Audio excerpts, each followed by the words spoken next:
Hello, my name is Anna Cosentino, and today I'm going to be talking about how we can understand the root cause of migration from Central America. The migration crisis at the United States Mexico border has sparked intense debate in recent years, with discussions often centered on border security and the potential construction of a physical wall. However, the focus on enforcement measures overlooks the deeper systemic issues driving migration from Central America. This presentation will explore the conditions in the Northern Triangle, which is Guatemala, Honduras, and El Salvador, that compel many to leave their homes in search of safety and opportunity in the United States. From violent crime and corruption to economic instability and environmental factors, we will examine the complex realities that migrants face and why addressing these root causes is essential for finding sustainable solutions to the crisis. To fully understand, we first need to look at some background. According to the United Nations High Commissioner for Refugees, more than 150,000 people from the Northern Triangle sought asylum in the United States in 2020, a number that has steadily increased over the years. This influx is largely driven by gang violence, drug trafficking, and extreme poverty, which creates an environment in which people feel they have no other choice but to flee their homes in search of safety and economic opportunity.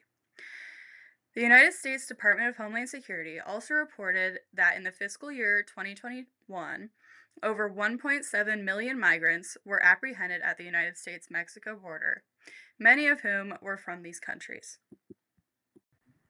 The current situation in these countries is pretty harsh. The economic challenges facing these countries are also very significant. Despite some progress in reducing poverty in recent decades, the Northern Triangle remains one of the most impoverished regions in Latin America. According to the World Bank, approximately 30% of the population in these countries lives below the poverty line. Lack of economic opportunity, coupled with political instability and corruption, makes it difficult for citizens to build a better future within their own countries. What has been done so far is ineffective in tackling the underlying causes of migration. So, what we can do now is offer a more sustainable solution. The United States should invest in multifaceted programs that target economic development, education, security reform, and social infrastructure. Specifically, United States aid should prioritize job creation, strengthening the rule of law, supporting democratic institutions, and providing education and vocational training programs for youth, especially vulnerable to gang recruitment and violence.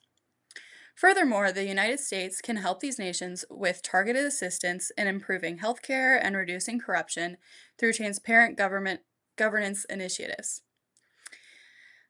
A crucial element of this strategy is creating public private partnerships that bring in foreign investment to stimulate economic growth. So, what is essential we do now is create a comprehensive strategy combining short term humanitarian support and long term development efforts.